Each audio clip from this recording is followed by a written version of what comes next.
Jadi kita udah tahu lah semuanya ya apa itu GDP, dan jadi GDP itu adalah pendapatan barang dan jasa dari suatu negara. Nah, jadi setiap negara pasti memiliki GDP-nya masing-masing. Nah, oke.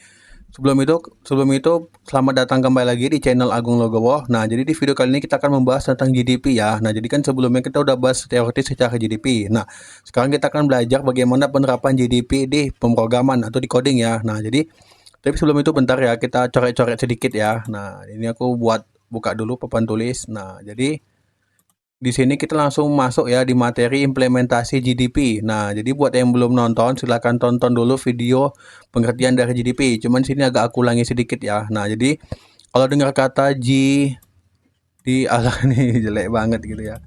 Sorry. Nah, ini aku buat ya GDP gitu ya. Nah, jadi GDP ini adalah total dan nilai barang yang didapat dari suatu negara. Nah, bisa dari barang, bisa dari jasa yang didapatkan dari suatu negara. Nah, jadi teman-teman, jadi GDP itu dia cuman sebagai apa ya, sebagai pendapatan lah suatu negara itu ya. Namanya juga udah GDP, artinya lah produk domestik bruto. Nah, cuman GDP ini teman-teman dia ada ini ya, ada masanya gitu ya. Artinya itu dia biasanya hitung itu cuma per tahun. Jadi setiap tahun itu pasti beda-beda GDP suatu negara. Nah, jadi GDP-nya itu dia rumusnya ada GDP, singkatannya produk domestik bruto. Nah, di sini aku buat sama dengan dalam di GDP itu ada C. C-nya itu apa? Ini aduh jelek kan nggak apa ya. Jadi C-nya adalah konsumsi masyarakat. Nah, jadi sesuatu yang bermasuk dari konsumsi masyarakat, baik itu makanan, baik itu jasa, baik itu barang, itu semuanya masuk dari bagian dari GDP. Nah, dia ada I. Nah, ini aku tambah lah ya I. Nah, dia ada I. Nah, I-nya itu apa? I adalah artinya adalah investasi. Artinya adalah investasi barang yang didapat dari suatu negara. Nah, investasinya itu macam-macam. Contoh, misalkan negara kita itu membangun pabrik gitu ya. Negara kita contoh membangun jembatan, itu masuk dari investasi gitu ya. Nah, atau lagi namanya G adalah pengeluaran pemerintah. Ada namanya G itu pengeluaran pemerintah. Nah, jadi pemerintah itu dia ada pengeluarannya gitu ya. Karena kan pengeluaran pemerintah itu macam-macam. Contoh bisa untuk gaji apa? Untuk gaji pegawai ASN, bisa untuk bangun infrastruktur, bisa untuk pendidikan itu macam-macam. Nah, ada namanya lagi X. X ini adalah ekspor. Nah, jadi ekspor itu suatu negara itu pasti mendapatkan dari ekspornya pasti ada. Contoh Indonesia mengeksporkan beras ke negara Malaysia, Indonesia mengeksporkan beriket ke Arab Saudi. Itu pasti ada setiap negara itu ekspornya. Nah, ekspor itu juga masuk di dalam GDP-nya. Nah, terus ada namanya adalah M. Jadi M itu apa? M ini bukan malas ya. Jadi M itu adalah impor. Artinya kita mengimpor barang dari suatu negara. Nah, jadi setiap negara itu dia nggak bisa saling memenuhi kebutuhannya masing-masing. Nah, di Indonesia itu pasti nggak bisa dia untuk mendapatkan barang secara mandiri itu nggak bisa. Kita pasti punya kekurangan. Jadi barang yang nggak bisa kita dapat di negara kita akan mengambilnya impor dari luar negeri. Nah, ini rumus dari GDP. Nah, jadi GDP ini sangat penting gitu ya. Nah, mungkin teman-teman ada pertanyaan gitu ya, loh, kan Indonesia ini kan negaranya besar nih, GDP-nya pasti besar tuh ya, tapi kenapa negara kita nggak maju gitu ya. Nah, jadi teman-teman, GDP itu dia bukan faktor penentu suatu negara maju atau tidak. Contohnya seperti India. India itu bisa nggak dikategorikan negara maju? Ya, sebetulnya dari segi apa? Dari segi majunya kan gitu kan. Cuma kan secara keseluruhan dia bukan negara termasuk negara maju, dia masuk negara berkembang. Tapi GDP-nya besar, ya sama seperti Indonesia. Kenapa GDP-nya besar? Karena penduduknya banyak, penduduknya besar. Otomatis kalau penduduknya banyak, negaranya besar, pasti pendapatan barang dan jasanya juga semakin besar. Nah, oke, nah ini jadi gitu ya kurang lebih ya untuk GDP-nya. Jadi kalau teman-teman mau lebih jelas lagi, teman-teman bisa lihat video sebelumnya ya tentang GDP. Nah, di sini kita langsung masuk di prakteknya ya, di codingnya. Nah, jadi teman-teman seperti biasa disiapkan dulu ya untuk di Google Colab-nya ya seperti ini ya. Nah, ini langsung aja kita langsung masuk di codingnya. Nah, jadi di sini aku mau langsung masuk di codingnya. Jadi teman-teman pastikan udah buat ya. Nah, oke, nah di sini aku buat teksnya udah ya. Oh, ini udah dibuat tadi teksnya ya. Nah, di sini aku mau buat di sini contohnya GDP ya. Nah, tunggu. Ini kita buat GDP. Nah, oke, nah aku tutup ya. Nah, ini aku tutup GDP ya. Oke, udah masuk seperti ini. Ini aku langsung masuk di tambahkan kode. Nah, jadi teman-teman, kalau misalnya kita mau mencari suatu nilai suatu negara itu sebetulnya emang nggak mesti kali sih harus pakai coding gitu ya. Kalkulator aja juga bisa, yang penting kita paham rumusnya. Cuma kita kan belajar ya secara kritikal bagaimana cara penerapannya. Karena kan apalagi zaman sekarang itu udah mulai banyak pakai data ya, otomatis kita harus paham gitu. Nah, jadi di sini kita masuk di langsung ke coding ya. Di sini aku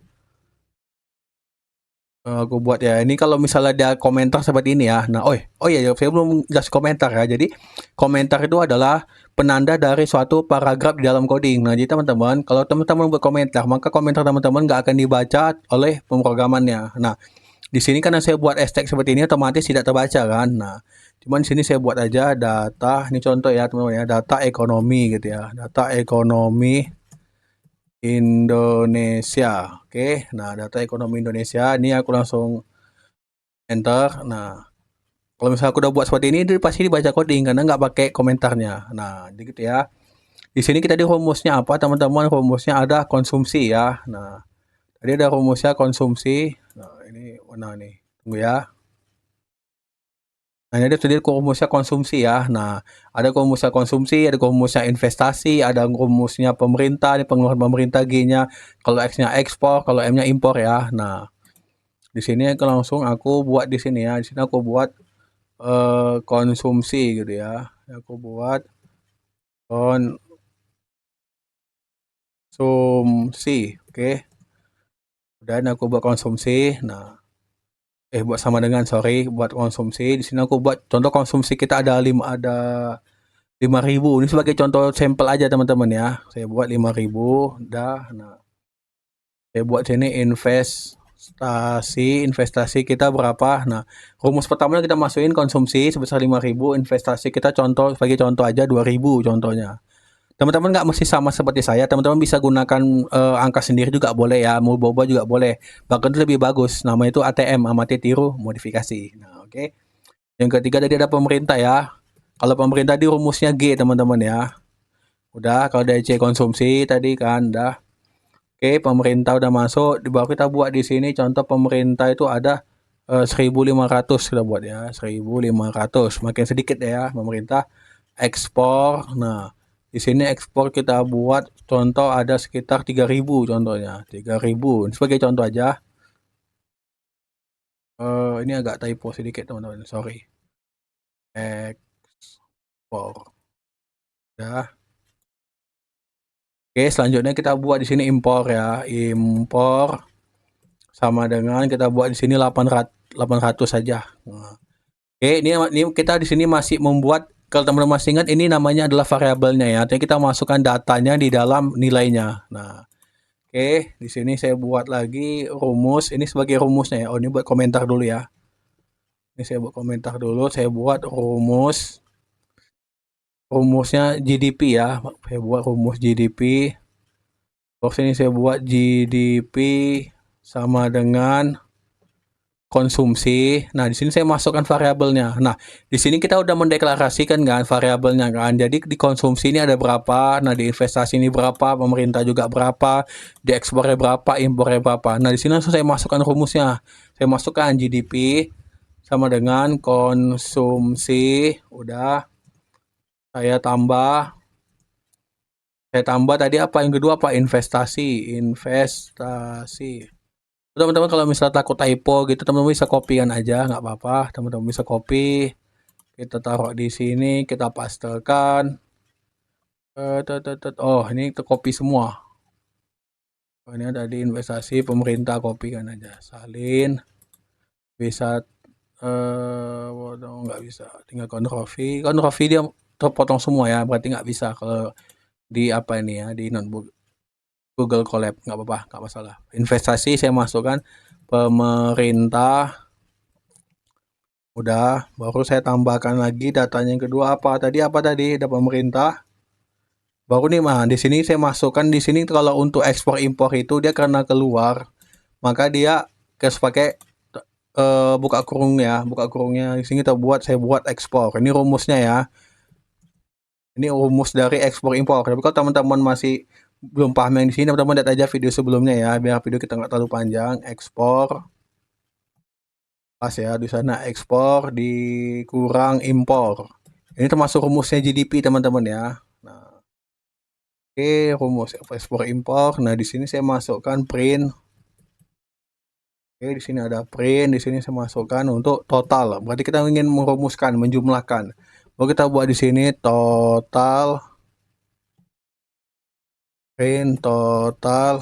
Kita masukkan adalah GDP ya. Ini total GDP.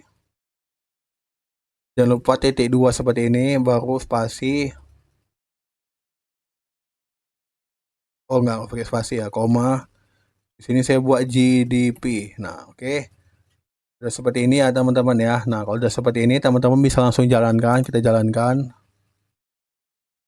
Setelah kita jalankan seperti ini teman-teman, maka dia akan menghitung dari semua total yang sudah kita buat. Nah, jadi di sini kan yang pertama kita nih mendeklarasikan variabel. Nah, teman-teman kalau masih ingat ini adalah variabel teman-teman ya.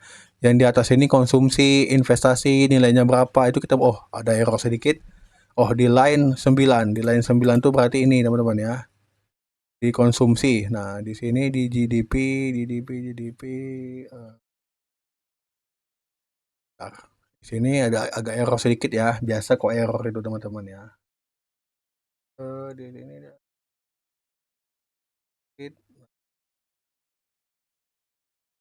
errornya di mana ya? Di konsumsi. Ini agak error typo di sini ya. Harusnya ada di sana nggak sesuai teman-teman ya. Nah, jadi kan di sini kan hurufnya huruf besar ya. Nah, di sini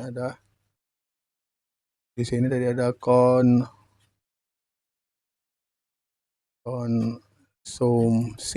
Udah. Oke.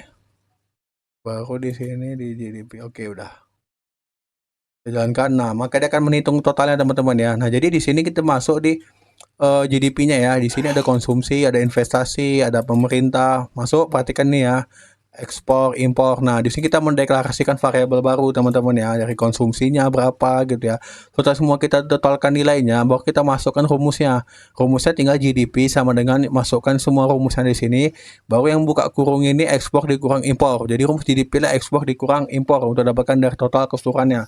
Nah, buat yang lebih kurang paham nanti bisa cek di video sebelumnya ya, nanti biar nggak terlalu panjang. Nah, baru masuk di sini teman-teman, masuk di totalnya GDP-nya adalah 10,7 ribu. Nah, jadi gitu ya, 10,700 gitu ya, 10.700 dari total nilai GDP kita. Nah, oke teman-teman, jangan lupa sekian video kali ini ya. Jangan lupa subscribe kalau teman-teman suka video ini, jangan lupa di like, share video ini kalau teman-teman merasa video ini bermanfaat.